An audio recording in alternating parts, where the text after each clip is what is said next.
দায়মুক্তি একটা সামাজিক ছবি আসমানিতে লাগিয়েছিলাম। আমি আমার প্রথম ছবিতে আমি পোস্টার লাগিয়েছিলাম। এটা সেকেন্ড মুভি, আমার সেকেন্ড মুভির পোস্টারটাও আমি প্রথমেই লাগাচ্ছি, তো ভালো লাগছে। দায়মুক্তি নিয়ে বলবো, দায়মুক্তি আসলে আমরা একটু একটু করে অনেক আশা নিয়ে অনেক সুন্দর করে আমরা আসলে সবাই মিলে এই দায়মুক্তিটা কাজ করেছি, যারা পেছনে কাজ করেছে, যারা সামনে কাজ করেছে। দায়মুক্তি একটা সামাজিক ছবি।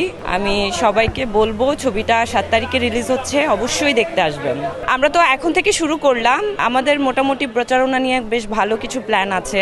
এটা আরো আস্তে আস্তে তো দেখা যাবে। বছরখানেক আগে কাজ করেছি আমরা, আসলে একটু একটু করে আসলে দায়মুক্তিটা সবাই এখানে একটু যত্ন নিয়ে কাজ করেছে, যার কারণে কিছুটা সময় তো লেগেছে। 7 তারিখে রিলিজ হচ্ছে, বেশ কিছু হল মোটামুটি বুক করা হয়ে গেছে।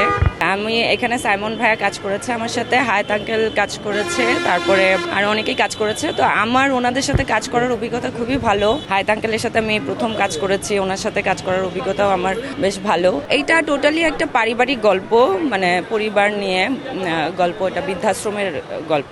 আমি এখানে একজন ইউনিভার্সিটি স্টুডেন্ট থাকি। আমার কাছে চ্যালেঞ্জ মনে হচ্ছে না, কারণ দর্শক হলে যায় মুভি দেখে, কারণ সবার আসলে আমাদের দেশে তো এন্টারটেনমেন্ট ব্যবস্থার জন্য মানুষ হয়তো ঘোরাফেরা করতে যায় কোথাও, বা হলে গিয়ে মুভি দেখছে, বা বাসায় বসে অনলাইনে দেখছে, যেরকমই দেখছে। কিন্তু আমার মনে হচ্ছে যে মানুষ যাবে, যেহেতু এই গল্পটা একটা টোটালি পারিবারিক গল্প। এই গল্পটা সুন্দর। ব্যবসা সফল হতে পারেনি আসলে, সে ওই ব্যাপারে আমি বলতে পারি না।